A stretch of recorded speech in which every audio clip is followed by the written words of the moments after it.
ดีพ่อแม่พี่น้องปองปายเบิดซุคนเนาะ FC ทางช่องเบาภูมิบ้านนาเนาะมื้อนี้เบาภูมิบ้านนาก็สิมาตามแนวทางพี่น้องคือเก่าเนาะสำหรับลาวพัฒนาเด้อพี่น้องเด้องวดวันที่12เนาะพี่น้องเนาะ68สำหรับหวยลาวพัฒนาเนาะครับเนาะนี่ก็เด่น3ตัวมา1ตัวคือเก่าเด้อพี่น้อง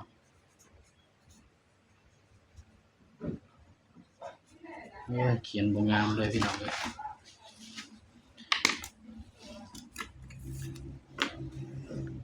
มาเบิ่งนำกันเนาะสิได้เด่นตัวใดพี่น้องบ่มีเวลาเนาะก็เลยมาลงคลิปค่ำนะพี่น้องมื้อนี้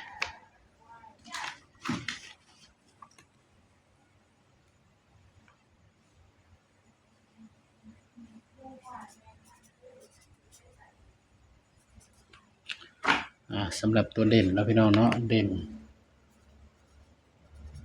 น3ตัวมา1ตัวเนาะเด่นตัวแรก5 6 7สำหรับเด่นเนาะให้เด่น5กับ6พี่น้อง7คือตัวรองเด้อครับเด้อนี่ก็มาจับคู่นำกันบัดนี้พี่น้อง8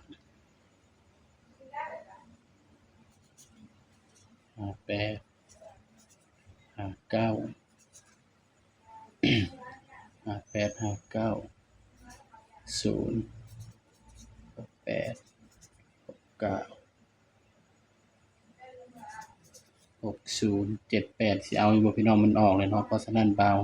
สิเอาเป็น76แทนเด้อพี่น้อง76 75 79เพราะว่า78มันออกเลยเนาะพี่น้องเนาะนี่76 75 79เนาะสำหรับเด่น5กับ6เนาะพี่น้องเนาะ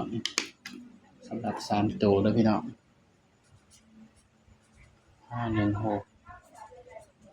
516 673นี่คือสูตร3ตัวเนาะครับเนาะสำหรับคลิปนี้เนาะก็ฝากพี่น้องกดไลค์กดแชร์กดติดตามช่องเบาภูมิบ้านนานี่เด้อพี่น้องเด้อก็ขอให้ FC ทุกคนปังๆครับผมสำหรับคลิปนี้ก็สวัสดีครับ